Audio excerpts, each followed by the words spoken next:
Three things that we're going to remember. First, children. The whole theme of this, right, is that what's happened is bigger than me. It's bigger than any single person. And when we allow rights and freedoms of any one person to be violated, our own rights and freedoms are also then in jeopardy. We're going to talk about the damage that's been done to children of this community. Property owners. When property owners' rights are violated or when they're taken advantage of, it gives pause to other property owners who might also consider investing in making real estate better in this community. We'll look at specifically what took place there. And then these two themes, freedom and justice. The freedom to know that you won't face government oppression for your actions, and justice if and when actions are taken that should not have been taken. What I'm going to go over for you tonight is a timeline of events. And for the most part, there is a little opinion in some of the events, but for the most part, probably 90–95% of the events are not debatable items. Now, the motivation behind them, that might be contested, and we can talk more about that. But what I want to do for you is lay out what actually happened, what took place. What we're looking at is basically a history of events from 2018 through 2024. Not all of these events are directly inside of the lawsuit itself, but I'm telling you about a lot of them because they do add context and background to better understand the specific events that are part of the legal action. I was looking for ways to get more involved in my local community again, hopefully be part of making things better. So we did a survey. We looked at, would the community be interested in having access to these things? We found that the answer was overwhelmingly yes. And that led to a communication proposal that we presented to City Council. My thought had been, if we show up and we share with our government, we've identified a problem, we have the proposed solution, we know how to pay for it, and we have the people's support to pay for it this way, you have a ready-made, easy-to-go, nice win. Unfortunately, the answer to that was no. And that's important background to understanding a big part of the reason that I ended up running for mayor, as many of you know. The campaign for mayor covered a lot of things. We're not going to go into all of those by any means. The big thing, and this is of course one of the legal items where the case really kicks off, is yard signs being removed or destroyed by the city. Yard signs placed in the public right-of-way. You can't do this. It's not allowed. You're really not supposed to place anything in the public right-of-way with very few exceptions and special permission in advance. This isn't a secret, it's not unknown. Well, we had some good-meaning supporters who didn't know this and who had placed their yard signs in the public right-of-way. City ordinance says you can't do that, and the city has the right to mediate that solution. The thing that we took issue with is not the city's right to correct that situation. It should be corrected. It's a rule, very simple. It's the way in which it was chosen to be corrected. So rather than, say, reach out to the homeowners and say, hey, this is in the right of way, you got to move it in the next day or two or we have to come take it. That's not what took place. You just go out, take the yard sign, take it to City Hall. Then we have supporters calling us saying, somebody took my sign. Was it stolen? I don't know what went on. No communication, right, to the people that these signs were taken from. The bigger thing, even bigger than that, is the destruction of property. Upon picking up the signs, different members of my campaign observed that we got a whole bunch of signs back that are damaged and no longer able to be used. If you're going to take action that you're entitled to take, nowhere in the code does it give you the right to destroy or damage this property as part of that process. A particular item that we also take issue with here is the equal application of the law. And this is a theme throughout. The 14th Amendment guarantees all of us equal protection under the law, specifically as it pertains to how governments apply that law. This is one of many examples of yard signs, different campaigns over the years, of signs found readily in the public right-of-way. Not on some back street, not some place the city doesn't patrol, not some place people don't care, okay? But on main thoroughfares in our community. Signs, political signs, found in the public right-of-way, seemingly undisturbed, undamaged, unmoved. Either the city doesn't care, or the city recognized that what it did in 2019 was inappropriate, illegal, and decided no longer to do that. Narrow loss, 250 votes. We move on to 2020. A decision, right, when you lose, you're either going to figure out another way to get involved or quit. I'm not usually one to quit, so we looked at, well, what can we do that doesn't necessarily require government involvement to make happen? And the youth center is what rose to the top of the list, both as the most important and also the most likely to be able to accomplish. So we spent 2020 working on how to get a youth center up and running. Found the location that we're sitting in tonight. Throughout that year, there were a number of meeting requests made with the city. My interest was let bygones be bygones. The campaign's over. I'm interested in doing a nonprofit, nonpartisan thing to help children in the community. And I would think, my belief would be that any government would be interested in seeing how they might be able to help make that happen. 2021, the youth center opens. For those of you that paid attention, there were a lot of student interest right when we opened, quite a bit more, I think, than we initially anticipated, and over 150 students on the first night. And that summer, and this second part here is important because it comes back later, and we're going to talk about that. We received state funding for renovations to the inside of the building. The whole reason the inside looks like it does today is because the state of Ohio, through an application and approval process, approved over $280,000 to renovate this facility. Later, we make use of the same program again, but run into some trouble. And the whole way this came about is I was coming to the youth center every day, and this house, catty corner from the youth center, you guys can see it when you go out, 207 West Market Street. It was condemned. It was in a terrible state, had been for many, many years, and not exactly the type of thing that you want a couple hundred feet from the youth center facility where kids are walking by all the time. So our thought was, we'll make it multifamily housing, rent it. This is a way to get housing available for the city. That meant going to the Board of Zoning Appeals. So I show up to the meeting, and interestingly, the councilwoman that was there from the first meeting is not there. And now, the better part of the whole street has showed up, which is kind of odd, given that they didn't come to the first meeting. So not sure why all of a sudden at the second meeting, we had 15 people who apparently strongly objected to this multifamily housing project taking place. They object to the property sitting idle, and they object to it being condemned, but also object to it's the only viable path of redevelopment. So the house continues to sit today, because while there's an approved plan set and a way to redevelop it into multifamily, at the moment there's not a good path forward to do anything with it. 2022. Securing support for the youth center's expansion. So we have a lot of kids showing up to the youth center. Things are going pretty well.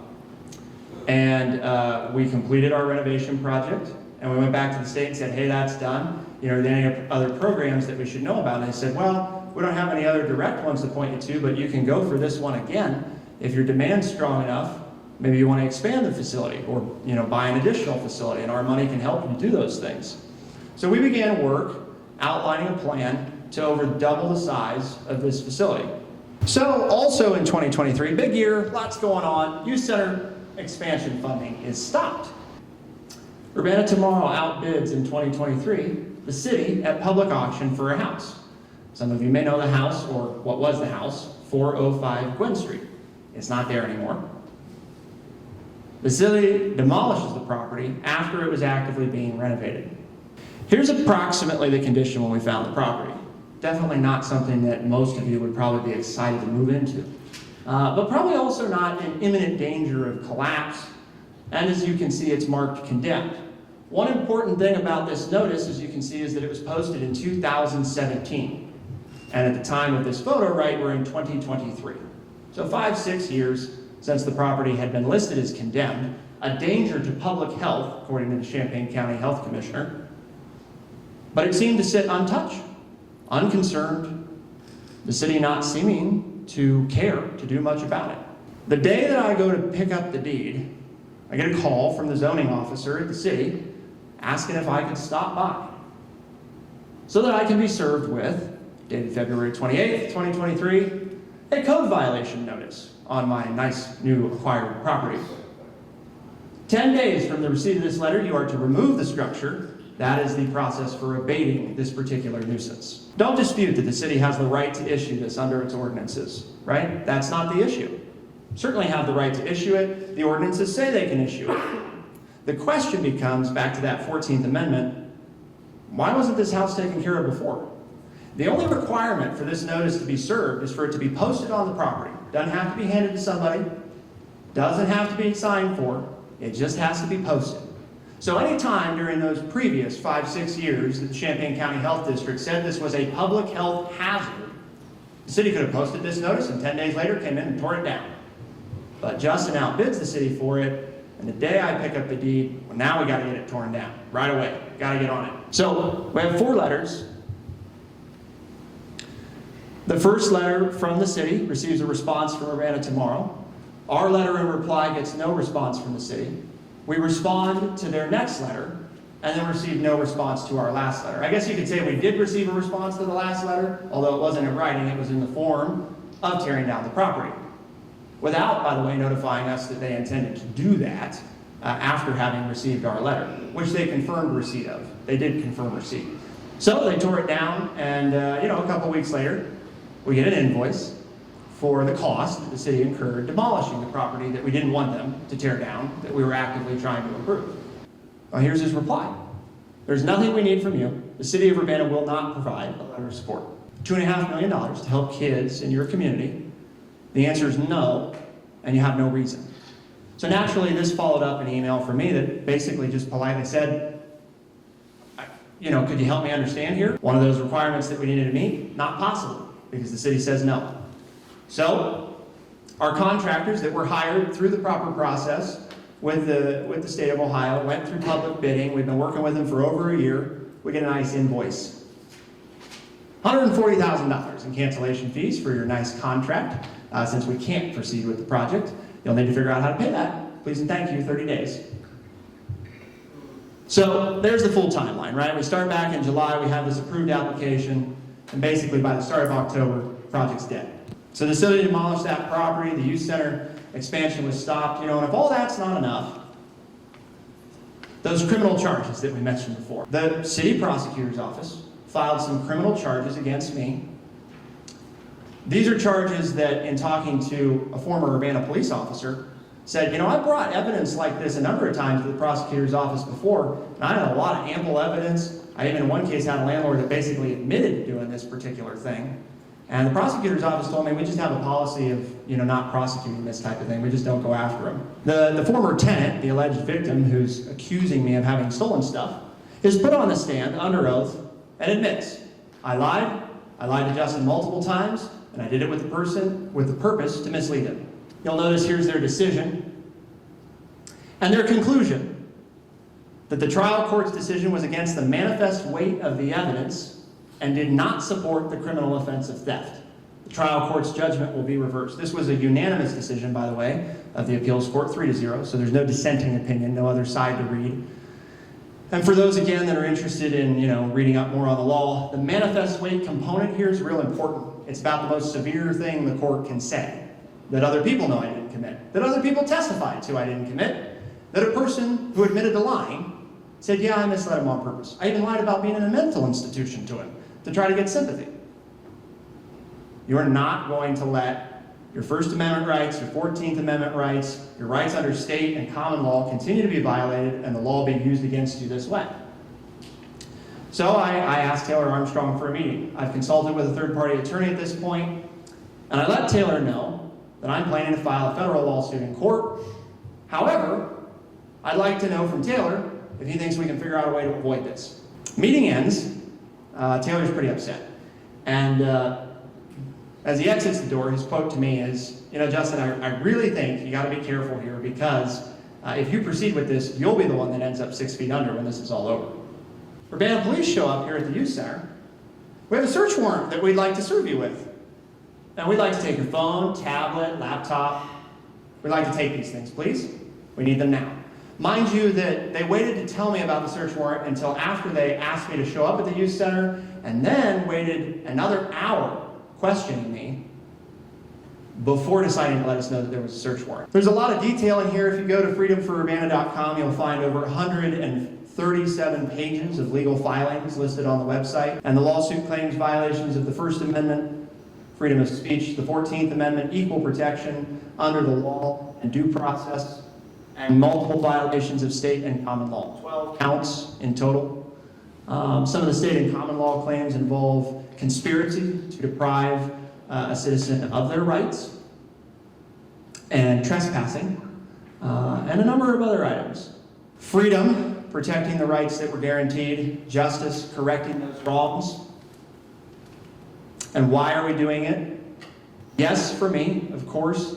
I mean, you can add up, I've had to spend quite a bit of money here. Businesses, right? Children impacted, no youth center expansion. So we can't help more kids, we can't offer more programming. Businesses, well, we tear down houses that are being renovated. We don't reply to letters we receive from developers. I don't know, that doesn't instill a lot of confidence. And then all citizens. There's lots of variations of this, right? But it's back to what we said before. The violations of the rights of any one of us is a violation on the rights of all of us. We shed tyranny in this country 250 years ago. People don't think they're tyrants. They almost never think that. But if you look up the definition of tyranny, it is the unequal application of power, or the subjective application of it, i.e., using the law or manipulating the law to target certain people that you don't like. That's why we're here.